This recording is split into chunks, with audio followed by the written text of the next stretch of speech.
Welcome to the Great Detectives of Old Time Radio. From Boise, Idaho, this is your host, Adam Graham. If you have a comment, email it to me, box13@greatdetectives.net.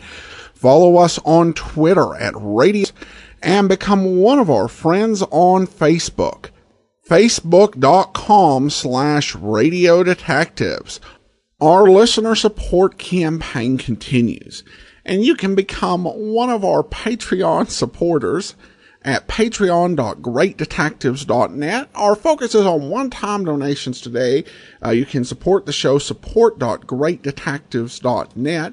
And if you send along a donation of $25 or more, we'll happily send you one of the great colonial radio theater releases, including The Innocence of Father Brown, Volumes 1, 2, or 3, or The Wisdom of Father Brown, Volumes 1 or 2, available as downloads.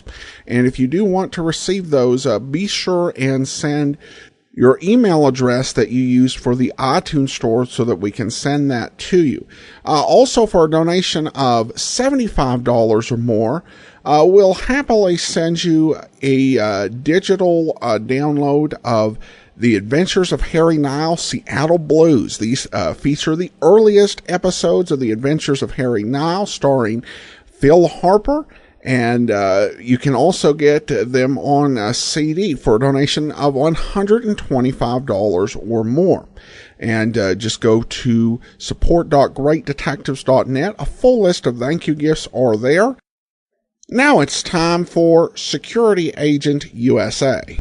I don't know if this was a one-off special or if it was a first episode or if it was a pilot, but we'll go ahead and play the episode. The original air date, September the 1st of 1949, and this one is the story of Tom Bennett. If you succeed, you'll get no thanks. If you fail, you'll get no help. I do solemnly swear that I will defend the United States against all its enemies whomsoever. And I further swear that I will never reveal to any living person any information I may acquire in the service of American counter-espionage. So help me God.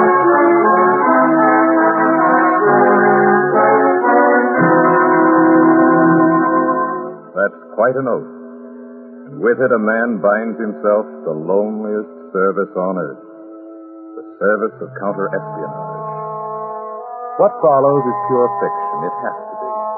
But it is intended as a long overdue tribute to all the lonely men and women who have laid down their lives that you and I may enjoy the American way of life. The men and women who have protected America from her most deadly enemy, the foreign spy. The men and women who bear the title of Security Agent USA.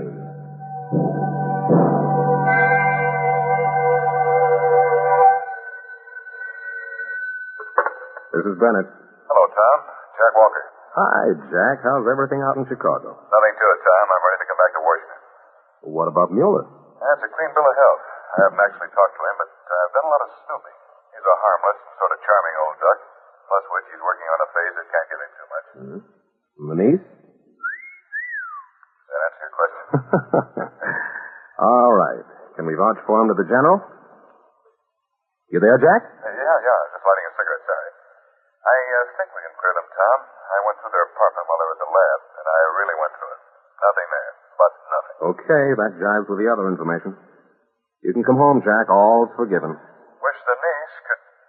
Sorry, friend, I'm using this as... Hey! Hey, Jack. Jack, what's wrong?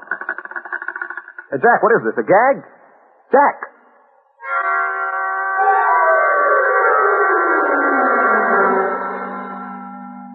No, Tom, it was no gag. It took you 2 hours and 8 minutes to find that out.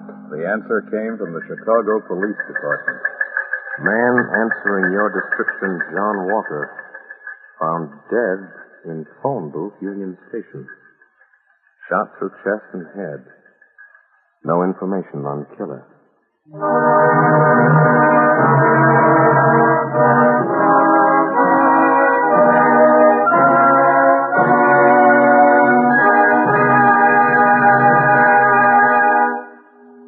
far as you're concerned, that's where it all started. You're Tom Bennett, Special Agent, American Counterintelligence. You sent your pal, Jack Walker, to Chicago to investigate a Dr. Walter Mueller, German refugee, who's working in a top-secret laboratory. Jack's dead now, and you're responsible. You see, Tom, what you didn't know when you sent Walker to Chicago was that about 3 months ago, in the headquarters of German intelligence in Berlin, something happened. Something like this. I have sent for you to give you your orders. You are to proceed to the United States. You will travel by submarine. Very good, Herr Admiral. Reports indicate the Americans are experimenting with atomic energy at a spot called Oak Ridge in the state of Tennessee. They also have a laboratory in Chicago where much of the research is probably conducted. I understand. You'll have to pass over Oak Ridge. It is at this time impenetrable. But in Chicago, you should be able to get the information we must have. We must know what progress the Americans are making, and if they are successful, how they are proceeding. This is a race between their scientists and ours, which may well decide the war.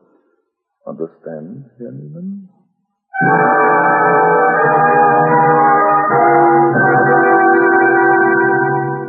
Neiman. You knew Neiman's reputation, Tom, but you didn't know he was the man you were up against. Always where Neiman was, there was violent death, followed by German victory. It might not have helped you much to know about Neiman. You didn't know what he looked like. Nobody did except a few people at the Wilhelmstrasse. That's what had cost Jack Walker his life. Yes, Neiman got Jack, but you didn't know that. Jack must have stumbled onto something, Chief, but he certainly didn't know it. What did they find on the body? He hadn't been robbed. The only thing at all strange was a piece of a match package clenched in his hand. Whoever killed him tried to take the package from him. Any idea where the matches came from? The cover was pure white, no advertising on it. I see. This is bad, Tom. It means they've got a spy close to the atomic energy project. We've got to get him. I think you'd better handle this one yourself. Any ideas? Jack was checking that Dr. Mueller on his knees. Let's start there. How about getting the Atom people to put me in with Mueller as his assistant? Can it be arranged? No, see. This is Coleman. Get me General Grove. Call me when you get him. They'll spot me, of course, just like they spotted Jack. But then whoever it is will have to do something about me before he can go on. He'll try something.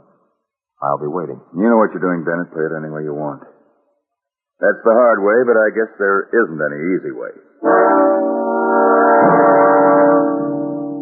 No, there isn't any easy way.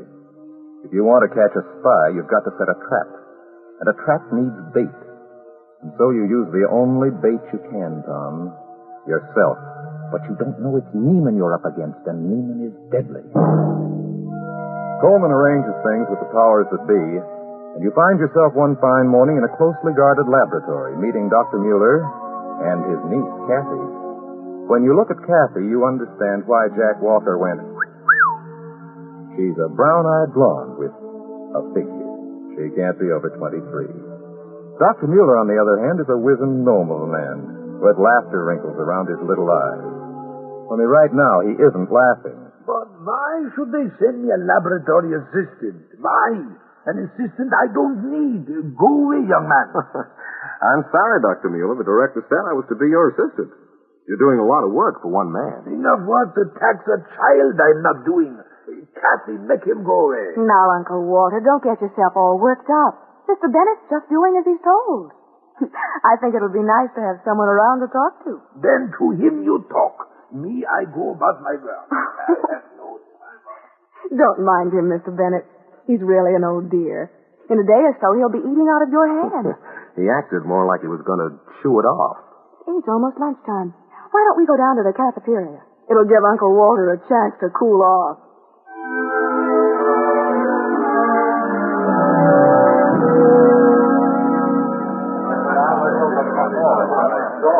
Oh, thanks for the lunch, Tom. It was delicious. That was nothing. Just wait till you see where I'm taking you for dinner tonight. Dinner tonight? Mm-hmm. Oh, Tom, I don't know. You already have a date? Well, not exactly, but You've got one now. I know a spot on Randolph. Kathy, where have you been? I've been looking for you everywhere. Hello, George. I've been right here. George, this is Tom Bennett, Uncle Walter's new assistant. Tom, this is George Hudson. How do you do? Hello.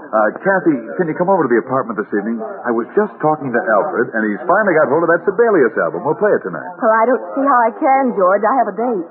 A date? Who with? Afraid I beat you to it, Hudson. Better luck next time. Oh, you. But, Kathy, I thought... Maybe we could both come if it's really special. Well, Alfred thought... Alfred's always thinking. Would you like to hear some records, Tom? George has a wonderful collection. Why, I suppose so. If you would. Fine, if it's all right with you. I guess we'll be there about 9, George. All right. See you then. Bye, Kathy. Bye. Oh, nice to have met you, Mr. Hudson. Oh, Tom, don't. George isn't so bad. He just can't get it out of his head that he owns me. Hey, you got a cigarette? Sure, here you are. Darn it, I'm all out of matches. Do you have any? Yes, I think I have some in my purse. Just a minute, I'll see. Here you are. One awful moment, everything stopped. The packet of matches Kathy was extending had a plain white cover, just like the fragment that was pried from Jack Walker's dead hand. For a split second you stared. Then recovered your poise and lit Kathy's cigarette in your own. Then you absent-mindedly slipped the matches in your pocket. After work that day, you went back to your hotel to clean up. But before you did anything else, you made certain that match packet was on its way to Coleman in Washington. Dinner was a little trying, Tom. Kathy was warm and friendly, and you couldn't help wishing she weren't mixed up in all this. At the same time, you had to be careful she didn't notice anything. Your years of training carried you through. The 4-block walk to the apartment was pleasant. The two of you swung along hand in hand. Oh, it was hard to break the witchery of her smile. Oh, hello, you two. Hi. Come on in. Well, here we are, George. Hiya, Hudson. We're pretty close to on time. Yeah, go on into the living room. Alfred's in there. Bourbon and ginger ale for you, Kathy. What do you have, Bennett? Bourbon and plain water, please. Okay. Go on in. I'll bring the drinks. All right. Hiya, Kathy. How you doing, kid? Oh, you must be Tom Bennett. I'm Carter, Alfred Carter. Sit down. How are you, Carter? Hello, Alfred. George fixing drinks for you? That's what he said. Swell, Tom. George tells me you're a new man at that hush-hush deal Kathy's mixed up in. Mm-hmm, afraid so. Hope your business is better than mine. I sell shoes on State Street. With these stupid ration coupons, business stinks. At least you can sell what you got. Yeah, but sometimes I'm ashamed to do it. The quality's so lousy. Say, got that Sibelius album for George today, Kathy, did he tell you? Yes. I'm glad you found it. You've been looking so long. It's the third. Janus and the London Symphony, Tom. Do you like Sibelius? I don't know too much about him, Alfred, except, of course, I've heard he's Finlandia. Oh, he's great. Great. Hey, Kathy, my folks are through today on their way up to Manitowoc for a month. They stopped in at the store between trains. Tom, you ought to see my mom and dad, both over 70, and you wouldn't guess it by 20 years. Wait till I get their pictures. I'll show you. Oh, here we go again. Mama's boy never quits. After Mom and Dad come the brothers and sisters. It's very interesting. Here you are, Kathy. Bennett? Thanks. Where's Alfred? He went to get his mother's and father's pictures. Oh, yes, he's very fond of them. I've never met them, but they must be remarkable. They must be. Here we are. Oh, good, George. Everybody's got drinks. Got to show you my family, Tom. They're really great. So, for the next hour, you learned about the Carter family in Kodachrome. Alfred's mom and dad were interesting. Like so many people who've been married a long time, they looked alike. Dark hair, dark eyes, firm jaws, and the same lines about the mouth. Alfred looked like them both. Then came brothers, sisters, cousins, uncles, and aunts. Then the snapshots, funny poses, swimming, camping, hunting, and so on. The never-ending stream of tasteless snaps that only an enthusiastic and completely untalented amateur camera bug can accumulate. But finally came the last one. And that one you liked, Tom. It was a shot of Kathy, Dr. Mueller, George, and Alfred at a resort at Beaver Lake, Wisconsin, taken 2 weeks before. Kathy was wearing a brief bathing suit. She looked good, and you looked at the picture too long.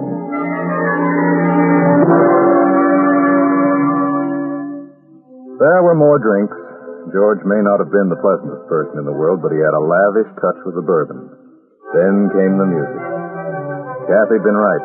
George and Alfred had a magnificent collection. As the deeply moving strains of the fourth movement of Brahms first filled the apartment, you studied the others covertly. Kathy's eyes were half closed and filmy as she leaned back in her chair. George's head was down, the eyes squeezed shut as though in pain, while Alfred sat erect and stared at the wall. His blue eyes popped and blazed. No one spoke.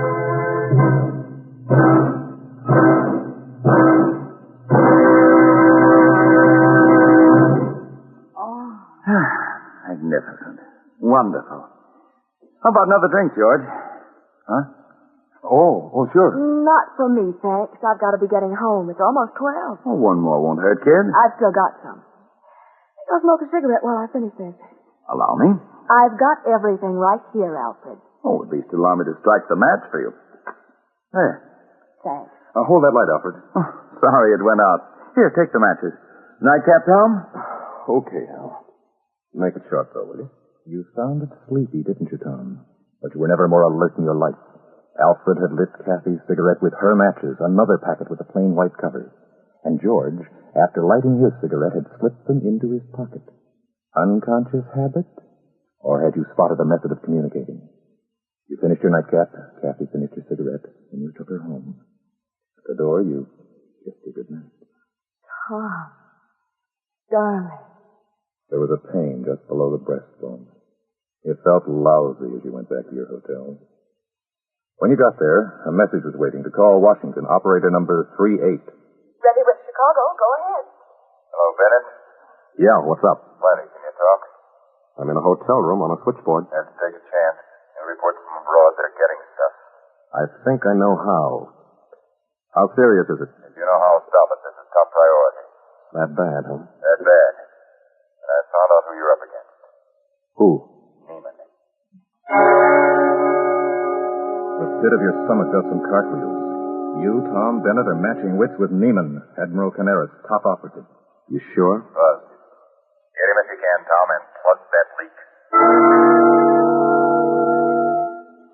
Those are orders, Tom. Get Neiman and plug the leak. The only thing Coleman didn't tell you was how.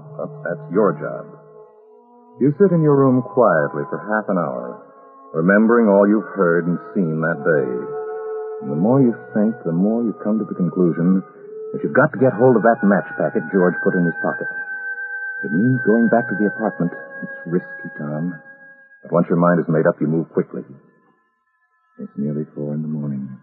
Into an alley, around at the back of the building and up the stairs to the third-floor back porch. All the lights are out. There's a street light in the alley below, but you don't worry in that dark suit. Out come the keys. You try.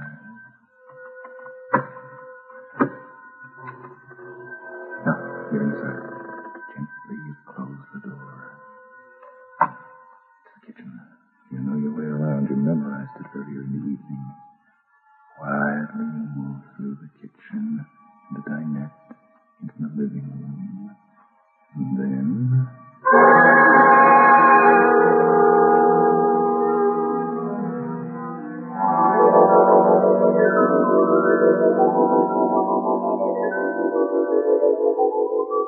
All right, you. Wake up. Come on, snap out of it. Oh. Never mind the act. Wake up. Oh.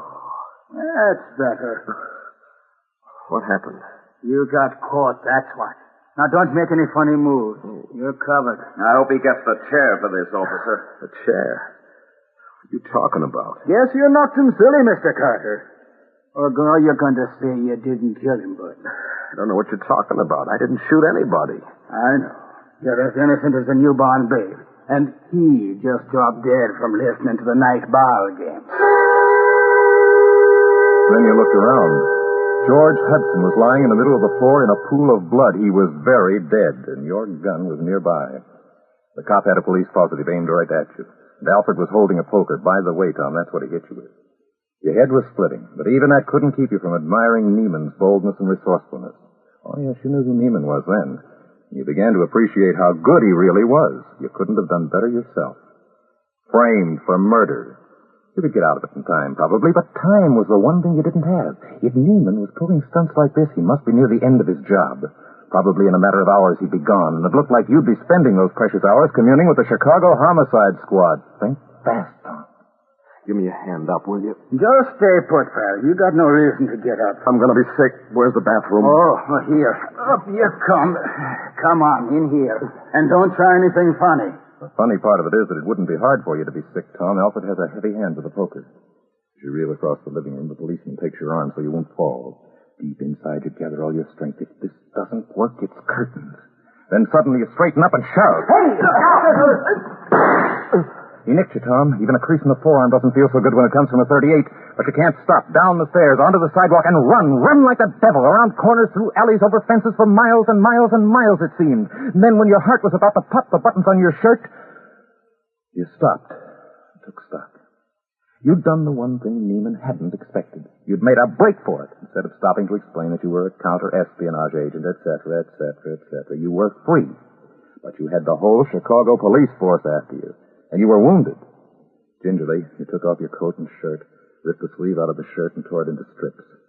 Using that as a bandage, you staunched the bleeding.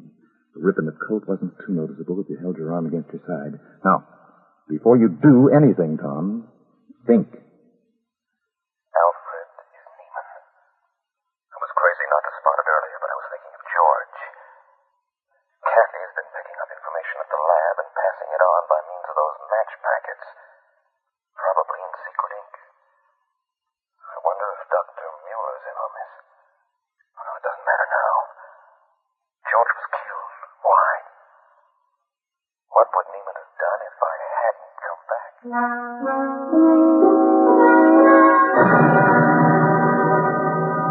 Then you understood. Neiman had made sure you'd come back. That match business was a plant. You were meant to see it. With George dead and you in jail, Neiman would be completely unwatched for a little while. Which meant all the time he needed was a few hours. If that was all the time he needed, his work must be finished and only the getaway remained. A few hours to get to a hideout, change clothes, get new papers, a little disguised as Joe Doe, he'd disappear in the crowd. You had to find that hideout fast. Maybe there was a clue to it in the apartment. Maybe Neiman hadn't left yet. It was the best place to start, and it was the one place in Chicago the police would not expect to find you. Cautiously, you made your way back. The apartment was dark. A policeman walked up and down in front. You circled the block, came down the alley to the back. Hugging the shadows, you crept close to the steps. There was no guard in sight. Quick as a flash, you go for those steps and race soundlessly to the third floor. You try the kitchen door, pray you leave it unlocked. What's that? That's funny. I thought I heard something. Don't move or I'll blast you. That's a gun in your back. Now get your hands up and keep them up there.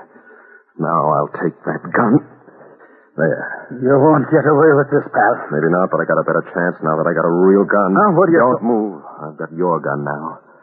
I can put my pen away. Why, you... Shut up and get walking.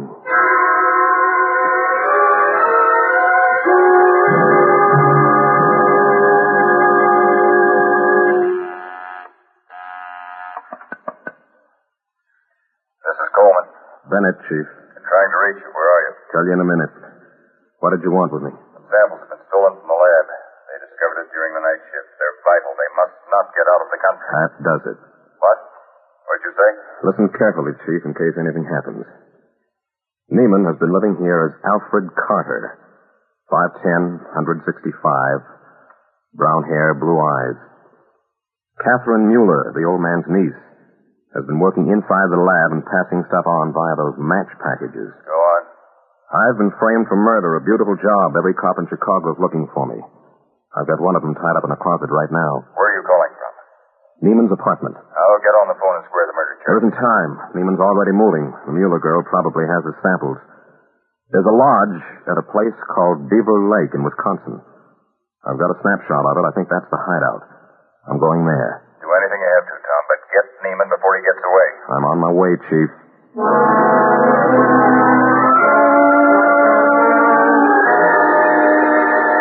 Up to the roof, wearing one of George's suits and carrying an empty suitcase. It was tricky going from roof to roof, Tom, but you made it unobserved as dawn was breaking. Then a cab, in Union Station. Carry your bag, sir? Yeah, here. Would you bring it into the restroom? I want to change my shirt before I go. Certainly, sir.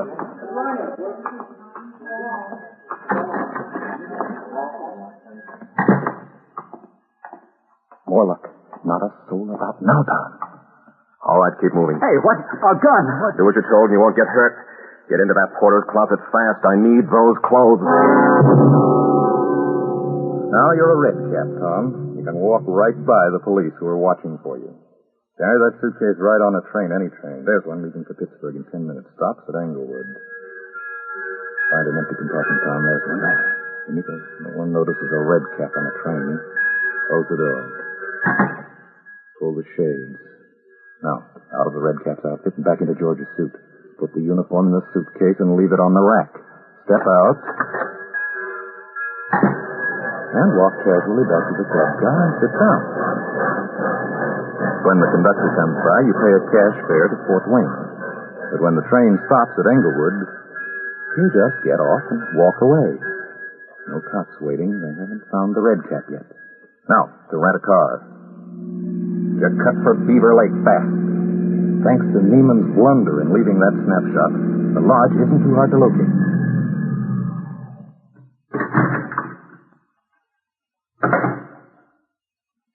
Place looks deserted.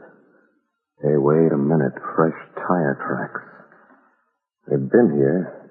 If they're gone, I'm sunk. Try the house.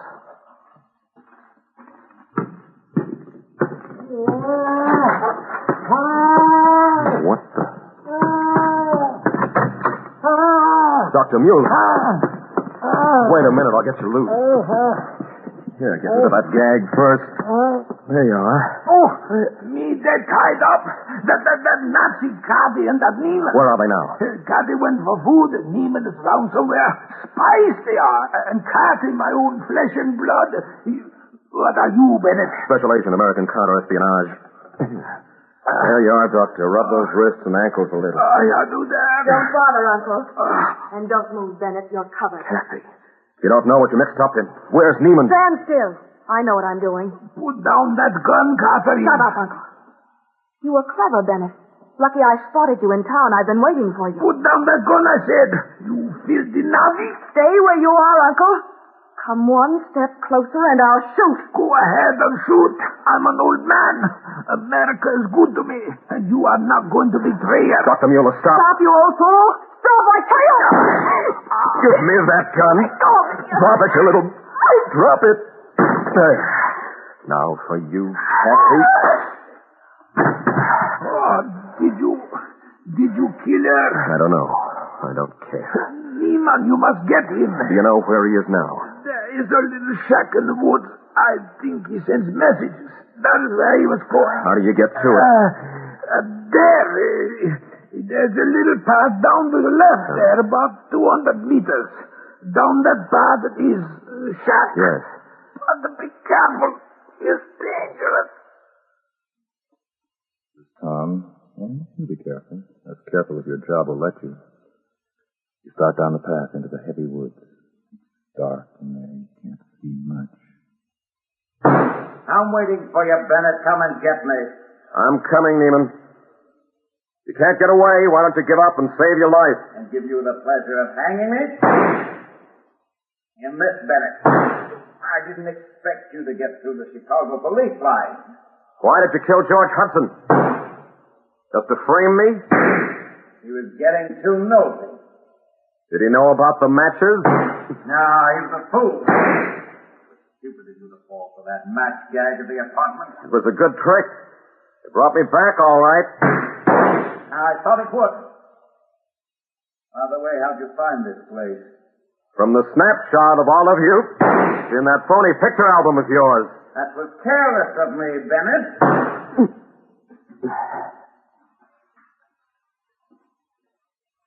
Bennett.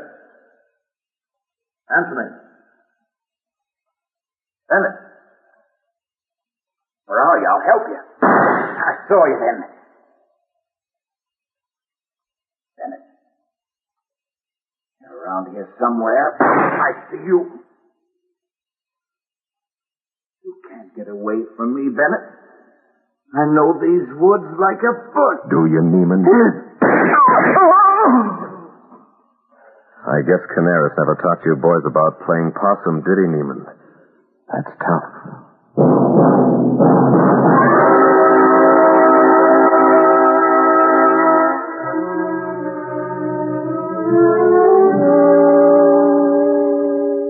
And that was the story of Tom Bennett.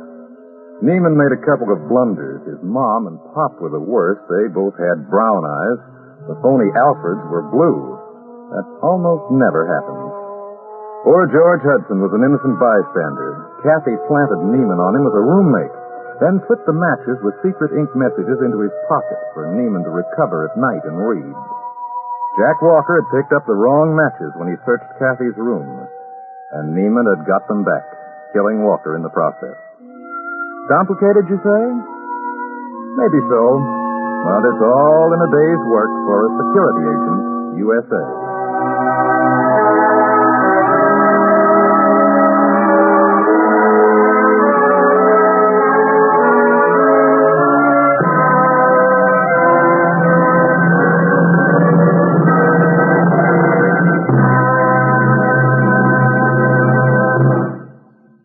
Security Agent, USA. The story of Tom Bennett was written and narrated by Bob McKee. Everett Clark was heard as Neiman, Arthur Peterson as Mueller, Sandra Gare as Kathy, Ed Prentice as George, and Myron Wallace as Tom Bennett. Others in the cast were Oscar Brown Jr. and Ken Griffin. This special broadcast, produced by Homer Heck, was brought to you by the National Broadcasting Company and its independent affiliated stations as a tribute to those unknown protectors of America's freedom and security, our counterintelligence agents. This is NBC, the National Broadcasting Company.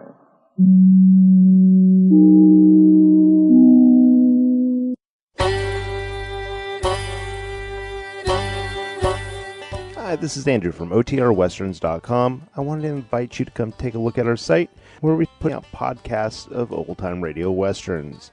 Check us out at OTRWesterns.com. You're listening to The Great Detectives of Old Time Radio with Adam Graham. Now let's get back into the show.